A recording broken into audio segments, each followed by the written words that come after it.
Hi Jonathan, it is Monica. I was just wondering if I could borrow a few minutes of your time and just talk to you a little bit about a conflict that we've been having out on the floor.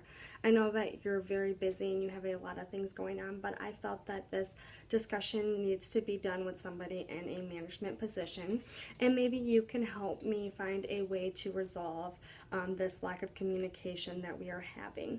I'm sure that Diane has already come to you and talked to you and told you her side, but I also felt that it was very beneficial if I came to you and told you my side as well, and maybe you can help us find a happy meeting place where we can both communicate to understand each other's issues. So I just wanted to talk to you a little bit about this. I kind of wanted to give you a little bit of a backstory. I know that Diane has only been here about 4 months, and she came from a background where she had no experience all as an optician. She came from the military, and then also she worked in sales as a cell phone rep. Where I've been here a little bit longer. I've been here about 8 years working as an optician, and I studied opticianry at Baker, so I have a little bit more education and knowledge about the situation. So the problem at hand right now is that we are having a lack of communication, what it is to be an optician, how it is to talk to your patients, and also what your responsibilities are. The issue is that Diane is not really taking responsibility in being an optician, such as we all have to take turns at the dispense counter and then taking turns at the charts. Charts is where we make our money, so of course everybody wants to take charts more than to help at dispensing. Sometimes you can get stuck there a long time troubleshooting someone's glasses or trying to fix someone's glasses or dealing with an issue, and nobody really wants to be stuck there for a long period of time and watch everybody else taking charts. Diane feels that it's not her responsibility to help at dispensing, that she's mainly here to be an optician. When we sign that contract to work for Henry Ford, we say we're going to take both responsibilities. When I asked Diane to help me at dispensing when we're really backed up, she kind of just gives me the side shoulder that she has to go take charts, which is not fair because of course I want to make money too, but I also want to be a team player by taking my turn at the dispensing counter. Another issue that we have with Diane is that she's kind of aggressive when it comes to patients. She comes from a very different background. Selling cell phones is a lot different than selling someone a pair of glasses. When you're selling someone a pair of glasses, you're customizing it for them so they get the best visual acuity. You're making sure that your care is patient-centered when dealing with the patients. She's more interested in upselling a patient than doing what's best for the patient. Not everybody can afford the top of the line, nor does everybody need the top of the line. So we need to take into accountability that we don't always need to sell that patient. We don't always need to make a spiff off them.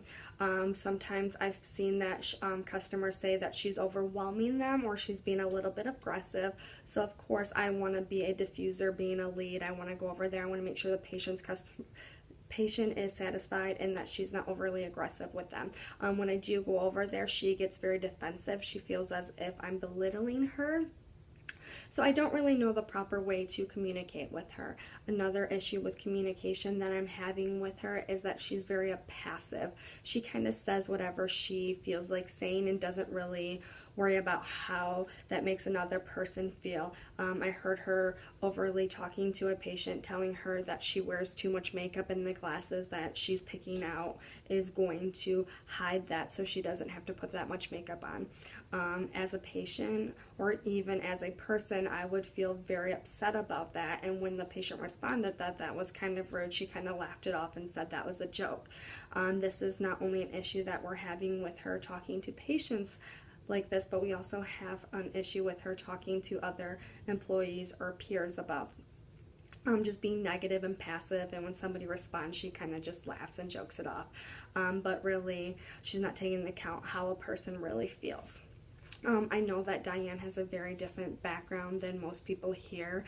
Being in the military, she kind of has a harder shell than most of us do. We kind of are a little bit softer, so when we feel disrespected or we feel that someone's being hurtful or dismissive about how we feel, we kind of take it into account, and then it becomes an energy in the office where nobody likes to be there. You want to come in and you want to work and you want that to be your safe place, and you want to be able to communicate with your employees on a level that is respectful and beneficial to everyone. So when that outer layer is cracked, we have to find a way to resolve it. So some of the things that I've already tried to approach with Diane was I've tried to sit her down in a safe place and talk to her about it.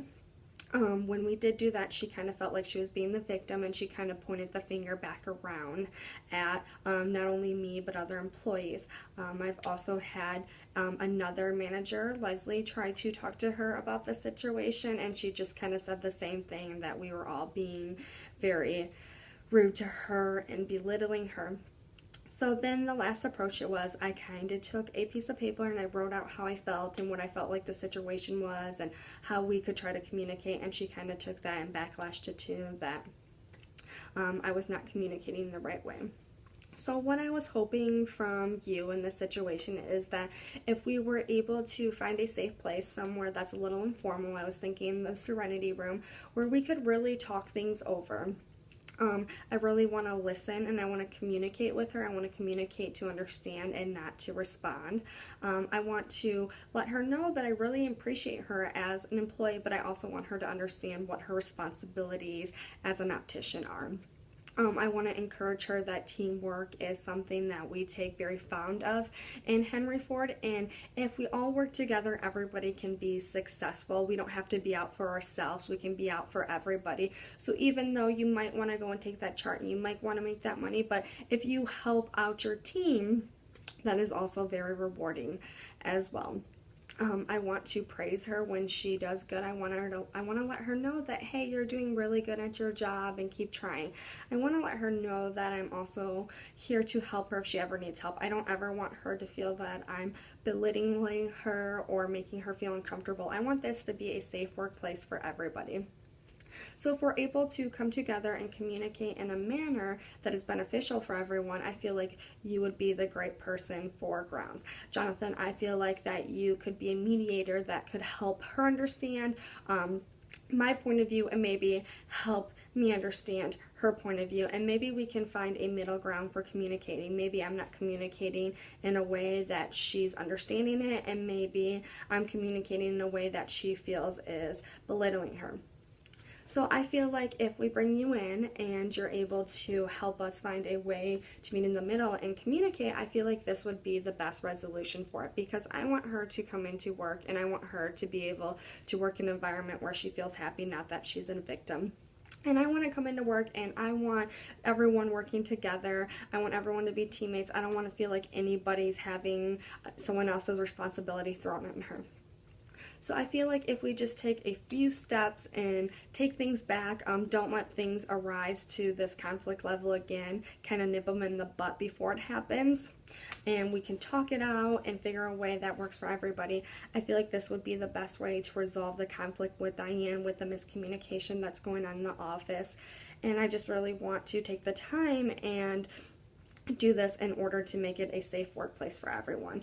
Jonathan, I really feel like you are going to be the key in helping resolve this, so I really just want to thank you for helping and taking this time and listening to me communicate about this issue. Jonathan, I feel like that because you are the manager, she'll respect you a little bit more, and it will help make this process a little less painful and able to resolve it in a manner that we can both sit back and understand. Thank you, Jonathan.